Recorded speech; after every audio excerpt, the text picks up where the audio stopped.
So he brings up a great point, which is the fact that we're doing great in the U.S. In fact, we're doing too good. We've actually saturated the market, and we own and we're actually dependent on the market. We have 75% of our revenues in the U.S. market, and the U.S. market is only 19% of coffee consumption. 400 billion cups of coffee are served a year.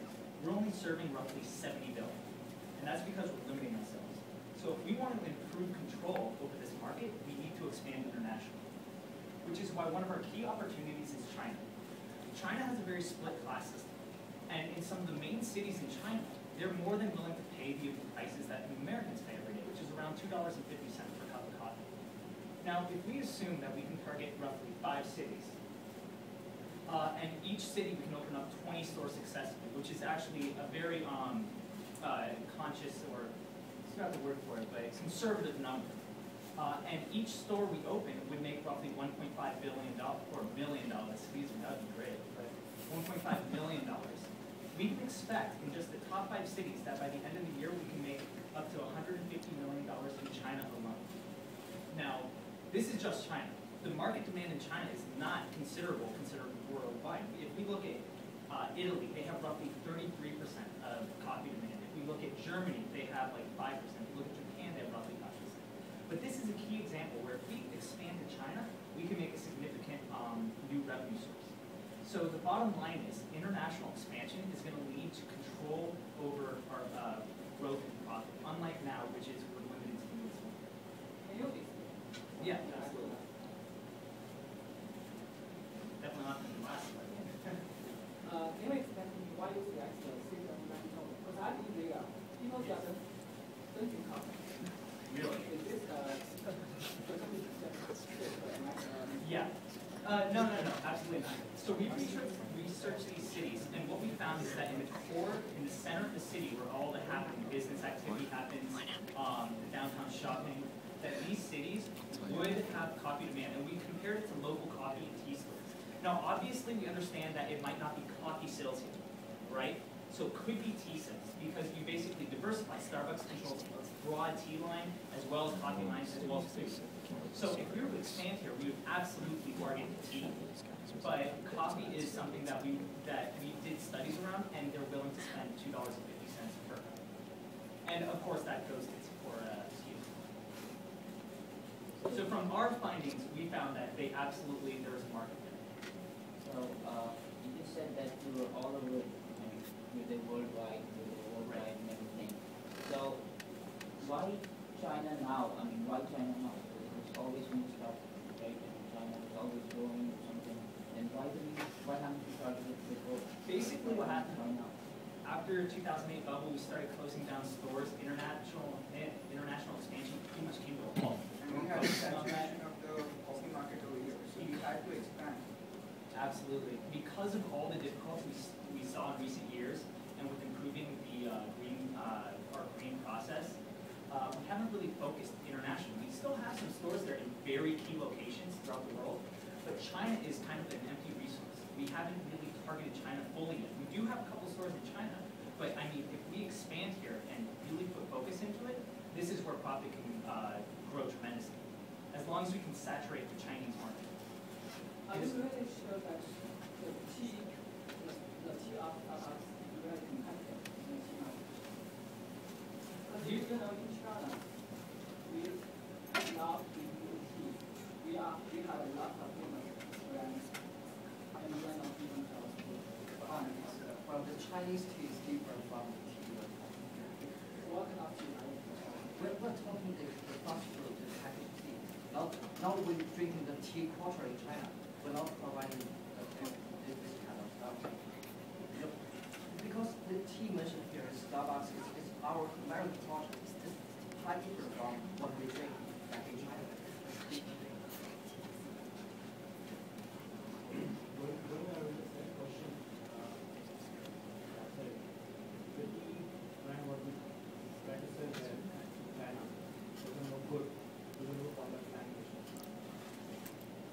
Can you rephrase that? Is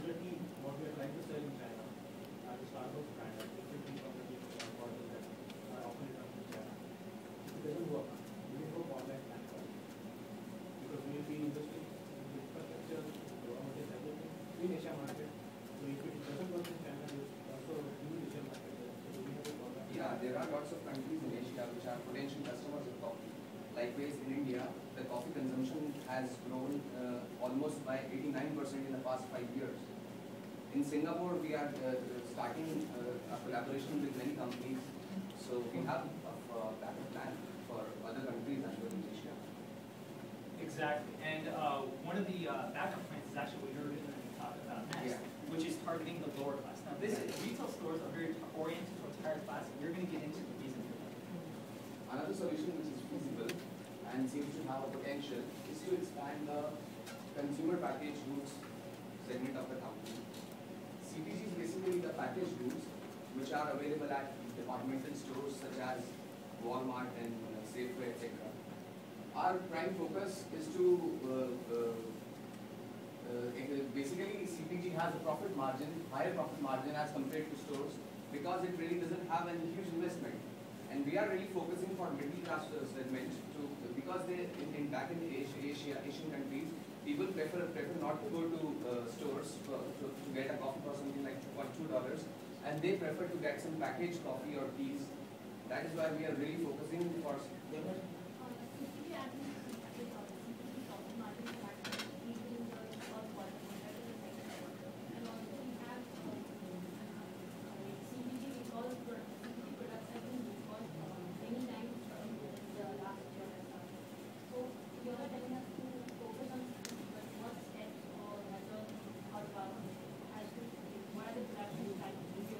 Basically, since we don't require any huge investment in CPG, we just require a packaging plant. Therefore, we are planning to set up a packaging plant in the countries where we are hitting. So, like we have to start a packaging plant in China or in some Asian countries where we are focusing, so that we can have higher profit margins.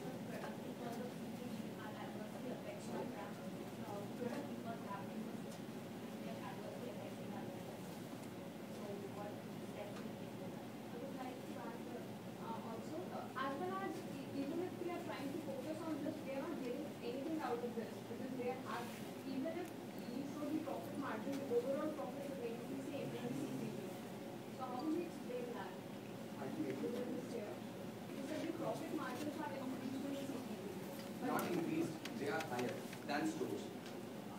They have not increased. The profit margin is very, very higher than other segments.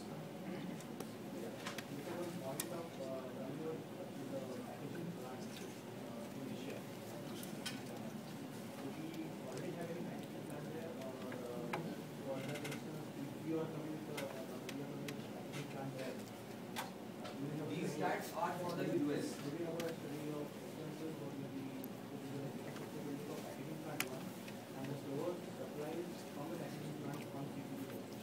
Actually, these statistics are from the US.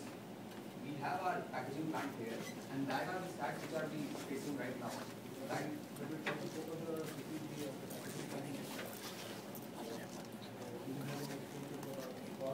the label is quite cheap over there.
Exactly.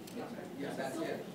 Strategy number one, it's like to introduce low price model drinks, coffee drinks, which are targeted for non-sufficient customers of Starbucks, as well as people who are quite economical, who actually prefer lower But there are price other drinks. companies also offering such coffee that low quality. Yeah, But this is not compromising the quality, and